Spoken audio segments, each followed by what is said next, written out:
शिव महापुराण की कथा पुरुषोत्तम मास के इस पावन अवसर पर श्री पुरुषोत्तम शिव महापुराण की कथा श्रवण करने का सौभाग्य अपन सभी को घर बैठे ऑनलाइन श्रवण करने को प्राप्त हुआ है। बटकेश्वर महादेव और पिपलेश्वर महादेव।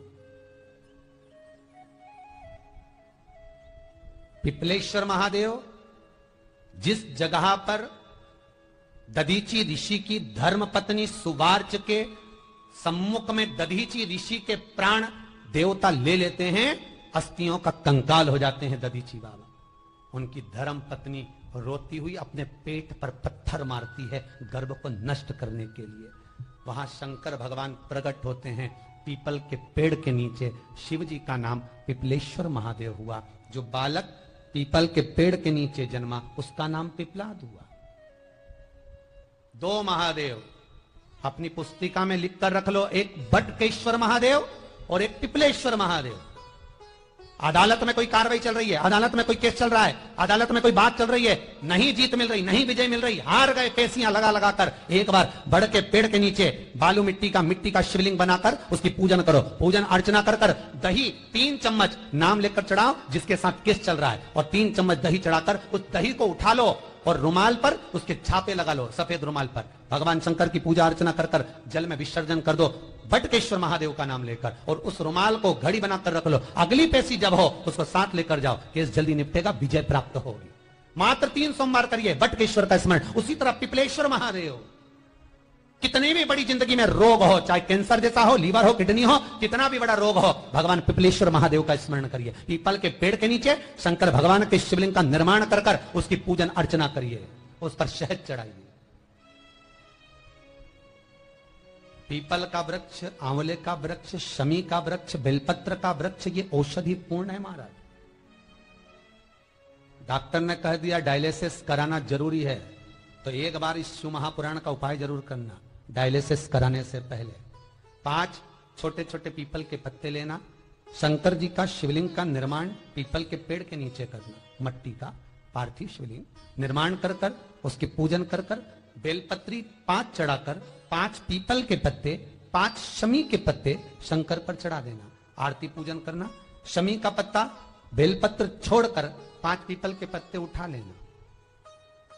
जिस व्यक्ति को डायलिसिस का बोला है उस व्यक्ति को 5 पत्ते पीस कर छान कर पिला देना। 3 दिन बाद फिर जाकर डॉक्टर को चेक करवाना, डॉक्टर डायलिसिस का मना कर देगा, लीवर किडनी अपना काम करना प्रारंभ कर देगा। पिपलेश्वर महादेव की पूजन, पीपल के पत्ते की औषधि जीवन का सुख दे जाती है। तो पिपलेश्वर महादेव सहज नहीं है महाराज। कितना विचित्र वर्णन है, प्रैक्टिकल जरूर करना। सीओर वाला महाराज कहीं झूठ तो नहीं बोल रहा, और व्हाट्सएप पे लिखकर भी भेजना करा कि नहीं करा, क्योंकि शिव महापुराण की लेखनी है।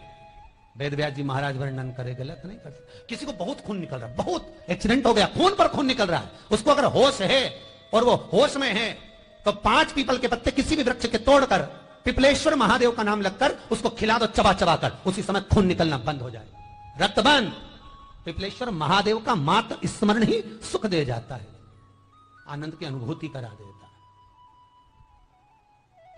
है। एक क्षण की शिव महापुराण की कथा सुनी चंचुला देवी ने, और आखिरी में आप सुनेंगे कि जो चंचुला देवी का पति मर चुका था, प्राण छूट चुके थे, चंचुला बेधव्य हो चुकी थी, शिव महापुराण विराम होते समय चंचुला का अखंड सौभाग्य हो जाता है।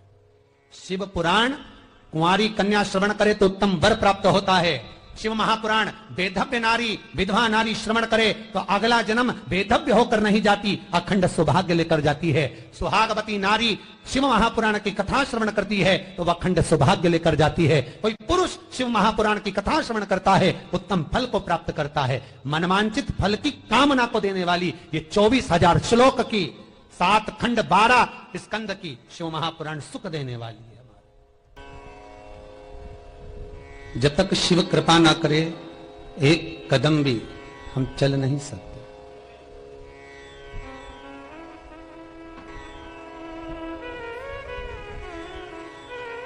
बाबा ने कृपा करी, तब जाकर हम इस पावन कथा को श्रवण करने के लिए बैठे हैं। और ऑनलाइन टीवी चैनल के माध्यम से, फेसबुक यूट्यूब के माध्यम से जितने श्रोता भाई बहन लगातार इस पावन कथा को श्रवण कर रहे हैं, आपके जीवन को धन्यता देता हूं कि भगवान की अविरल भक्ति और मुक्ति का साधन ये शिव महापुराण की कथा जो जीवन का सुख देने वाली है, वो निरंतर आप सुनकर अपने जीवन को धन्य बना रहे हैं। 21,600 श्वास ये मनुष्य के शरीर से प्रतिदिन निकलती है और 21,600 श्वास का केवल एक ही स्वरूप होता है कि भगवत भजन में जीवात्मा लगे, कैसे भी रम जाए। 3.5 करोड़ रोम छिद्र का यह मनुष्य का शरीर है, जिसके शरीर पर 3.5 करोड़ रोम छिद्र है। एक एक रोम छिद्र भगवत स्मरण का होना चाहिए।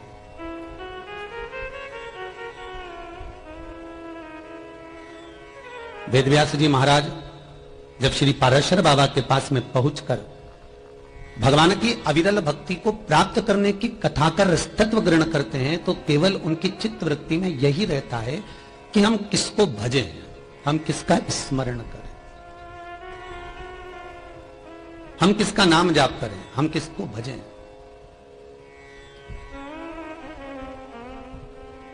पर महाराज कि पापीड़ा रामुख से राम नहीं निकले, राम नहीं निकले रे श्याम नहीं निकले, वो कहीं जाने हरी भजना में जीवन गवाए दियो सजना। जो भगवान की भक्ति में डूबा ही नहीं, वो भगवान को प्राप्त कैसे कर सकता है?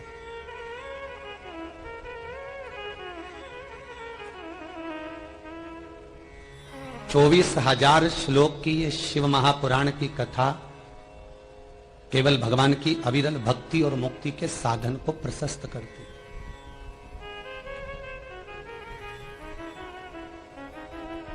केवल भक्ति और मुक्ति को, और भक्ति और मुक्ति के साधन को जो प्रशस्त कर दे, अर्थात भक्ति के पथ से चलते चलते चलते चलते मुक्ति के पथ तक जो पहुंचा दे, वो शिव कथा, वो भगवान शंकर की पावन कथा। 2 कारणों से मनुष्य का जन्म हुआ है, पहले भी कथा में कहा, आज फिर कह रहे। एक भगवान का भजन करने के लिए और एक कर्म का भोग भोगने के लिए। हमें जो शरीर मिला है वो 2 कारणों से मिला, एक भजन करो और एक कर्म का भोग। कितनी योनियां, कितने जन्म हमने निकाल दिए, कितने जन्म हमने निकाल दिए। 84 लाख योनियां काटते काटते काटते काटते मनुष्य की देह मिली है, और वो मानव का शरीर मिला केवल भगवत भजन करने के लिए, उसको भी हम गंवा दें तो ये जीवन व्यर्थ है। मैं धन्यवाद दूंगा करेल परिवार को, जो ऑनलाइन इस पावन कथा को कराकर कोलकाता से अपने जीवन को सार्थक बना रहे हैं, अपने जीवन को धन्य बना रहे हैं। कोलकाता में कथा कराते तो केवल कोलकाता के लोग ही सुन पाते, पर आपने ये कथा ऑनलाइन कराकर पूरे विश्व में, और विश्व में देश और विदेश में इस पावन कथा को पहुंचा दिया, शंकर की पुरुषोत्तम शिव महापुराण।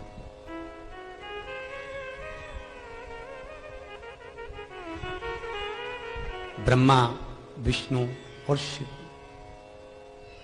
इन तीनों में कोई भेद नहीं है।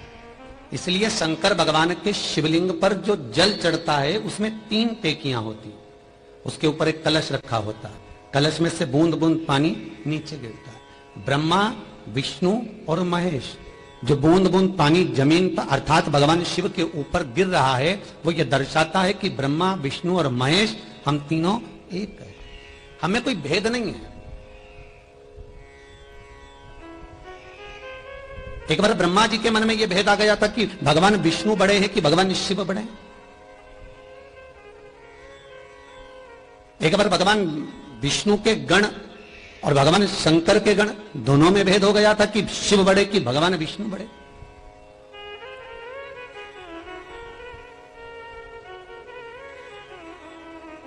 ये दोनों में बड़ा है कौन?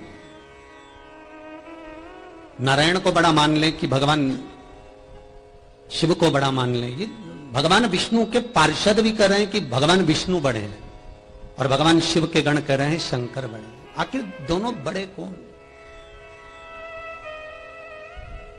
शिव महापुराण की उमा संहिता कहती है, संसार में जन्म लेने वाला मनुष्य हो चाहे देवलोक में रहने वाला देवता हो, जब देवताओं में अगर भेद उत्पन्न कर देता है तो वो देवता देवपद से वंचित हो जाता है। मृत्यु लोक में रहने वाला मानव, मृत्यु लोक में रहने वाला मनुष्य यदि भगवान में भेद करना प्रारंभ कर दे तो वो मनुष्य तत्व से वंचित हो जाता है। कितना सुंदर कहा है, राजा बलि के दरवाजे पर वामन भगवान भिक्षा मांगने के लिए आए। राजन भिक्षाम दे, 3 पग भूमि मांगने के लिए आए। शुक्राचार्य बाबा का कमंडल लेकर, शुक्राचार्य बाबा के कमंडल को लेकर जब राजा बलि भिक्षा देने के लिए गए,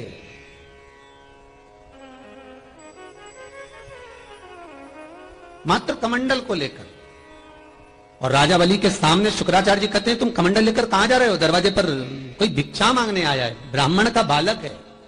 शुक्राचार्य जी की बुद्धि ठनक गई कि ब्राह्मण का बच्चा हो चाहे बुढ़ा हो, थोड़े में तो काम चलता नहीं, और ये ब्राह्मण का बच्चा अगर 3 पग भूमि मांग रहा है तो ब्राह्मण का बालक नहीं होगा। जरा हमको चलकर देखने दो, हे कौन है? महाराज गए, 3 पग भूमि चाहिए हमको। शुक्राचार्य जी ने मना कर दिया राजा बलि को कि ये दरवाजे पर जो खड़ा है ये ब्राह्मण नहीं है, दरवाजे पर खड़ा हुआ ये भगवान त्रिलोकी का नाथ भगवान विष्णु है, नारायण। आप इसको 1 पग भूमि का दान मत दीजिए। दृष्टि में भेद हुआ, तब कुसा में से एक कुसा को निकालकर कमंडल की टोटी में डाला और शुक्राचार्य जी की एक आंख चली गई, एक आंख फूट गई, समाप्त, केवल एक ही बची है। तो पूछा शुक्राचार्य बाबा ने भगवान वामन से कि आखिर क्या कारण है कि तुमने मेरा एक नेत्र कर दिया? एक नेत्र करने का कारण क्या है? क्यों करा? किस लिए करा? शुक्राचार्य जी कहते हैं किस कारण से तुमने मेरा एक नेत्र करा है वो बताओ। वामन भगवान कहते हैं तुम्हारी दृष्टि में भेद हो गया था इसलिए तुम्हारा एक नेत्र कर दिया गया। मृत्यु लोक में आकर जो देवताओं में भेद उत्पन्न कर देता है, मृत्यु लोक में आकर जो देवताओं में एक डिस्टेंस उत्पन्न कर देता है कि ये बड़ा वो छोटा, जो भगवान में भेद कर रहा होता है, शास्त्र कहता है उसका अगला जन्म अंध का हो जाता है, नेत्रों से विहीन।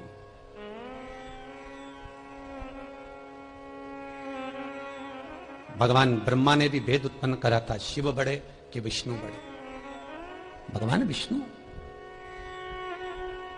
भगवान विष्णु से ब्रह्मा करें तुम्हारे पिता कौन है? भगवान नारायण के मुख से निकल गया जो ये सृष्टि का संहार करता है, जो सृष्टि को निर्माण करने वाला है, जो सृष्टि का निराकरण करने वाला है, जो सृष्टि को संहारित भी कर सकता है, वो देव अधिदेव महादेव मेरा पिता है।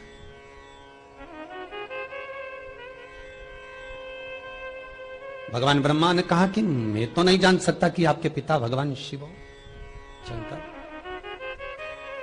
बस यही हमको जानना है। पूरी शिव महापुराण में 3 खंड पर चल रहे हैं अपन, 3रे पार्ट पर पहुंच रहे हैं। पुरुषोत्तम शिव महापुराण का ये 3रा पार्ट चल रहा है। उसमें हमें को यह समझना है कि हम अंतिम समय में किसको पुकारें, हम किस देवता की भक्ति को धारण करें कि हमारा मार्ग सुलभ हो जाए, हमारा मार्ग सहज हो जाए। यमराज बनावे बंदी, और काया हो गई गंदी। मेरे प्राण छूटे भोलेनाथ तो तुम नंदी लेकर आ जाना। मेरी सैया छूटे भोलेनाथ तो तुम नैया लेकर आ जाना। जब आए मरण का मौका कहीं हो ना जाए धोखा। जब आए मरण का मौका कहीं हो ना जाए धोखा। मेरी सैया छूटे भोलेनाथ तो तू नैया लेकर आ जाना। इतनी कृपा जरूर करना। है विश्वनाथ, है शंभु, हे त्रिकालदर्शी। माना हम कर्म का भोग भोग रहे हैं, माना हम प्रारब्ध को भोग रहे हैं। पहले भी कथा में कहा, फिर ध्यान देना। मत बुरे कर्म कर बंदे वरना पछताएगा। भगवान की आंखों से तू बच नहीं पाएगा, तू बच नहीं पाएगा। एक कैमरा दुकान पर लगा हुआ है। करें जी, आपके यहां तो लगा होगा दुकान पर, लगा है?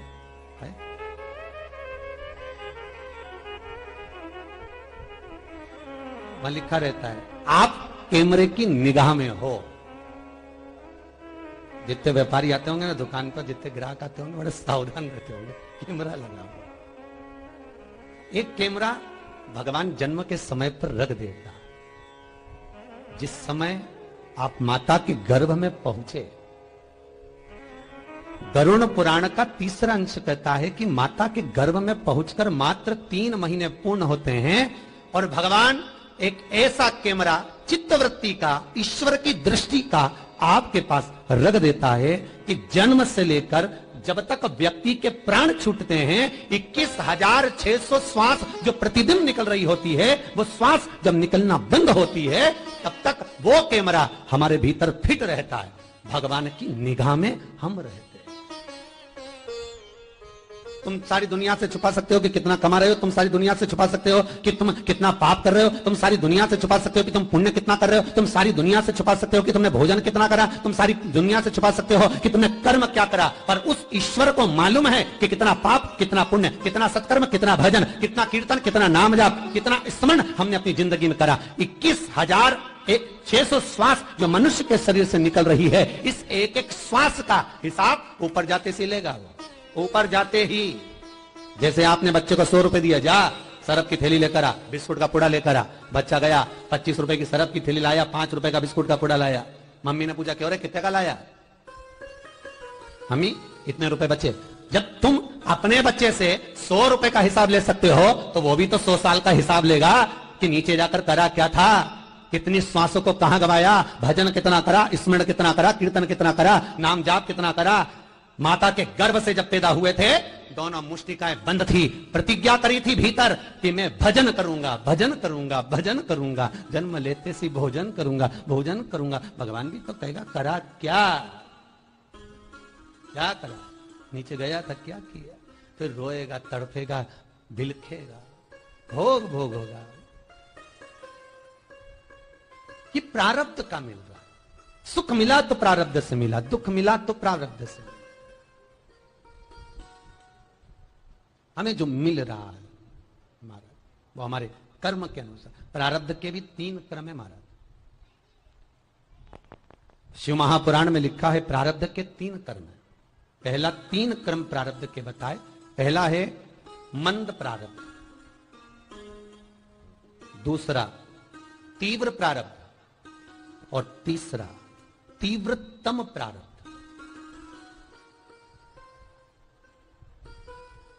एक प्रारब्ध के अनुसार आपको जो पेट भरकर भोजन मिल रहा है, खूब डनलप के गद्दे पर सो रहे हो, एसी का रूम है, खूब बढ़िया गाड़ी का एंजॉय कर रहे हो, खूब घूम रहे फिर रहे, ये सारा जो सुख है ये हमारे प्रथम प्रारब्ध का फल है। पर उसी प्रारब्ध के अनुसार शरीर में अगर थोड़ा सा कष्ट है, घुटने में तकलीफ हो गई, कमर में तकलीफ हो गई, पीठ में तकलीफ हो गई, कहीं कोई रोग लग गया, कहीं कोई बीमारी लग गई, तो ये भी हमारे प्रारब्ध के अनुसार हम भोग रहे। तो कितना सुंदर कहा कि प्रथम प्रारब्ध का जो भोग है, अगर कष्ट है, दुख है, तो वो भगवान के नाम से मिट सकता है, भगवान के नाम से।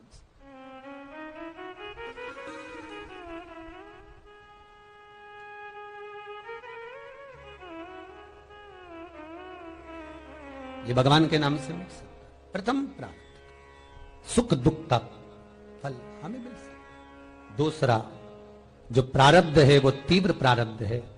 अगर हमारे जीवन में बहुत कष्ट है, बहुत तकलीफें हैं, बहुत ज्यादा हम अपनी जिंदगी को दुखी हो चुके हैं, तो कहीं ना जाएं। दशरथ जी के मन में दुख आया था कि मेरे घर में संतान नहीं, गुरु बाबा के चरणों में गए।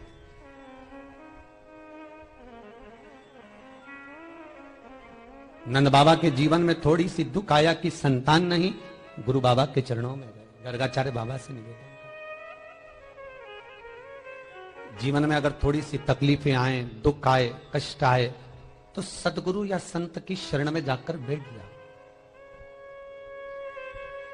गुरु के चरणारविंद में पहुंच जाओ। हाँ, ये जरूर है कि गुरु जी के पास जाओगे तो ज्यादा सुख वस्तुओं का तो नहीं मिलेगा, पर ये चित्त का, मन का, वृत्ति का सुख जरूर मिलेगा।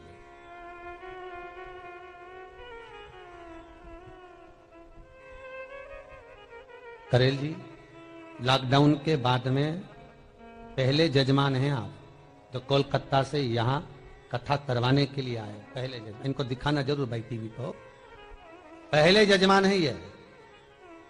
इतनी ऑनलाइन कथा करी, सारे यजमान घर पर बैठकर कथा करवाए, पर पहले जजमान जो आप कोलकाता से यहां कथा कराने के लिए परिवार समेत आए। और सबसे बड़ा तो बात यह है कि इतनी व्यस्ततम जिंदगी में, इतना व्यस्ततम समय कि लोग अपनी दुकान छोड़ना पसंद ना करें, उस समय पर आप अपना इतना बड़ा व्यापार छोड़कर भगवान शिव की शरण में आकर बैठे हो। करेल जी चिंता मत करना, वो दुकान से जो कमाया वो परिवार के लिए कमाया, और ये शिव महापुराण से जो कमाई धर्म की करोगे, ये अपनी जिंदगी को संवारने वाली हो, अपनी जिंदगी, ये जीवन को सार्थक करने वाली। बड़ी मुश्किल से ये शरीर, इसका सदुपयोग करो। जीवन में दुख हो, तकलीफ हो, कष्ट हो, कहीं मत जाइए। किसी के पास जाकर अपने को रोना नहीं है। दुनिया के सामने जाकर कहोगे कि मुझे कष्ट है। अगर द्रौपदी के 5 पुत्र मरे और द्रौपदी किसी से कहती, भीम से कहती, अर्जुन से कहती, नकुल सहदेव से कहती, तो बात दूसरी होती। द्रौपदी के जब 5 पुत्र मरे तो द्रौपदी ने जाकर भगवान कृष्ण से कहा, ए कन्हैया मेरे 5 पुत्र मर गए हैं। भगवान कृष्ण ने भीम और अर्जुन को भेजा, जाओ जरा जाकर देखो हुआ क्या है द्रौपदी को। जाकर मालूम पड़ा कि द्रौपदी के 5 पुत्रों का वध उस अश्वत्थामा ने कर दिया। अश्वत्थामा को पकड़कर लाकर खड़ा करा और भीम से कहा, भीम ने तुरंत द्रौपदी से कहा, ले द्रौपदी ये तलवार ले और अश्वत्थामा का सिर काट दे। द्रौपदी इतनी चतुर थी, इतनी विद्वान थी, इतनी चतुर, बस जिंदगी में उसने एक ही गलती करी थी, उसके बाद कोई गलती नहीं करी। एक गलती द्रौपदी कर गई थी, जब ब्राह्मण के घर में पैदा हुई थी द्रौपदी। पूर्व में जब ब्राह्मण की कन्या थी और पिताजी ने कहा था बेटा किसी की सेवा करना तो कुछ मांगना मत। द्रौपदी ने एक ही गलती करी थी कि ब्राह्मण की सेवा करने के बाद ब्राह्मण से कह दिया, ब्राह्मण ने कहा मांग बेटा तुझे क्या चाहिए। उस द्रौपदी ने ब्राह्मण के कुल में जब जन्म लिया था तो कह दिया था, बस इतनी कृपा करना, अगला मेरा जन्म हो तो मुझे सुंदर पति मिले, विद्वान पति मिले, धैर्यवान पति मिले, ज्ञानवान पति मिले, अति वीर पति मिले। 5 बार द्रौपदी के मुख से निकल गया कि ऐसा पति मिले, और संतों ने कह दिया जितनी बार बोली अगले जन्म में उतने ही पति मिले। जा, इसलिए निवेदन है भगवान के सामने जाकर कहना भी मत ही। अगर एक बात कह दो तो दूसरी बार मत कहना। कई कई माताओं की आदत रहती, भगवान से कहती छोरा दे दो, छोरा दे दो। भगवान के बोले 2 बार बोली जा जोड़ मां, अब 3 बार बोली तो तिड़ मां। एक बार हमने अखबार में देखा था तो किसी की एक न्यूज आई थी कि किसी माता को 5-6 बच्चे हुए ना, 5 बच्चे हुए, ऐसे न्यूज में था भैया, तुमने भी सुना होगा कलकत्ता में 5 बच्चे हुए। तो बच्चे लोग पूछे थे गुरुजी ये कैसे हो गया। हमने कहा कुछ नहीं हुआ, मंदिर में शंकर जी के जाके की होगी, बच्चा दे दो, बच्चा दे दो, बच्चा। 5 बार बोली इसलिए 5 हो गए। मांगा जैसा वैसा मिला है। सोच समझ कर मांगो। कितना सुंदर वर्णन है भाई, यहां तो शिव महापुराण की कथा कह रही है। मांगो तो विचार कर कर मांगो। एक सेठ, सेठानी और एक छोरा शंकर जी के मंदिर में पहुंच गए और भगवान शंकर के मंदिर में जाकर उन्होंने एक लोटा उठा लिया। शंकर जी के मंदिर एक ही लोटा था पानी का, एक कलश, इनने उठा लिया। अब उठाकर पत्नी के पहले मैं जल चढ़ाऊंगी, पति के पहले मैं चढ़ाऊंगा, छोरा के पहले मैं जल चढ़ाऊंगा, और तीनों नीचे शंकर जी की पिंडी और ऊपर झगड़ रहा है। पत्नी इधर खींचे, पति इधर खींचे, बेटा उधर खींचे, पहले पानी में चढ़ाऊं, पहले पानी में चढ़ाऊं, और तीनों झगड़ रहा है। और इतने में लोटा भरा भराया पानी का शंकर के शिवलिंग पे गिर गया। जैसे शिवलिंग पे गिरा इन्होंने वापिस उठाया। अब शंकर जी के शिवलिंग पे तो गिर गया, पर ऊपर माता पार्वती शंकर जी को माला पिनाने के लिए जैसे ही गई तो कैलाश पर्वत पे क्या देखती है कि शंकर भगवान के सिर पे एक अच्छा बड़ा सा गुम्मा पड़ा था। अच्छा जोरदार गुम्मा, जोरदार गुम्मा शिव के सिर पर पड़ा हुआ। पार्वती जी ने माला पिनाते पिनाते पूछा, भोलेनाथ ये शिवलिंग कहां से आ गया? शंकर भगवान बोले शिवलिंग नहीं है, एक सेठ सेठानी और बच्चा जल चढ़ा रहे नीचे, तो ऐसा जल चढ़ा रहे। शंकर भगवान बोले पति के मैं चढ़ाऊं, पत्नी के मैं चढ़ाऊं, बेटा के मैं चढ़ाऊं। इतने में पूरा पानी लोटा समेत मुझ पर फेंक दिया। पार्वती जी बोली सब सेवा बाद में, पहले उन तीनों के पास जाओ और आशीर्वाद दे के आओ। शंकर भगवान बोले सिर फोड़ दिया, तू क्या आशीर्वाद दे के आओ?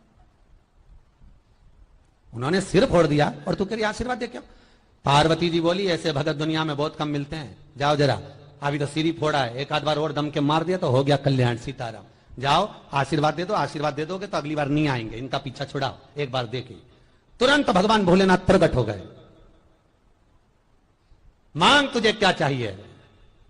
इतने में पत्नी ने पति को कोनी मार के कहा शंकर जी आए, इतने समय सोमवार आते रहे और सोमवार पानी चढ़ाया कभी नहीं आए, आज आए भोलेनाथ। प्रभु आप? शंकर जी बोले हाँ। प्रभु इतने सालों से तो कभी नहीं आए? शंकर जी बोले हाँ, बस क्या बताएं, पूछो मत, इतने सालों से तो कभी आप नहीं दिखे। शंकर भगवान बोले बस नहीं आना हुआ, अब क्या बताएं, तुम तो मांग लो, तुम तीनों को क्या चाहिए? पत्नी बोली सबसे पहले मांगू, पति बोला मैं मांगू, छोरा बोले मैं मांगू, तीनों झगड़ रहे। शंकर भगवान बोले लेडीज फर्स्ट, पहले तुम मांगो। पत्नी ने सोचा भगवान मांगू क्या, पहली बार तो भोलानाथ मिला, अब मांगू तो मांगू क्या। बहुत देर तक सोचती रही, फिर बाद में बोली मेरे मन में ऐसा विचार आ रहा है कि मेरी उम्र हो गई 85 साल की, तो मेरा मन ये है कि तुम मुझे 16 साल की बना दो। शंकर भगवान बोले तथास्तु। अब इसको बना दिया 16 साल की। अब इसको 16 साल की बनाया तो ये तो जो बुढ़ा पति था 95 का, उसको चोटी घुमा घुमा के चिढ़ा रही कि मैं तो 16 की हो। अब कहीं लहंगा हिलाए, कहीं चोटी हिलाए और पति को चिढ़ाए। अब पति को ऐसा गुस्सा है कि कांटे के बराबर खून नहीं, कहीं ये लहंगा हिलाए, कहीं चोटी हिलाए, कहीं नेन मटका, पति को बड़ा गुस्सा है। शंकर भगवान ने बोला तुम्हारा नंबर, मांग लो, तुम्हें क्या चाहिए? भोलेनाथ जी क्या चाहिए, क्या मांगू? इसको कुतिया बना दो, तुम तो इसको कुतिया बना दो। भोलेनाथ जी बोले तथास्तु। अब बेटे का बारी है। बेटे से शंकर भगवान बोले बेटा, घर का एक बेटा ही ऐसा होता है जो पूरे कुल को तार देता। अब तेरे ही हाथ में बचा है बेटा, इन दोनों के वर तो दोनों के खल्लास हो गए, समाप्त हो गए, तू ही बचा है। अब तुझे जो मांगना है मांग ले। इतने में बेटा बोला भोलेनाथ क्या मांगू? जो जैसा था उसको वैसा ही कर दो तुम तो।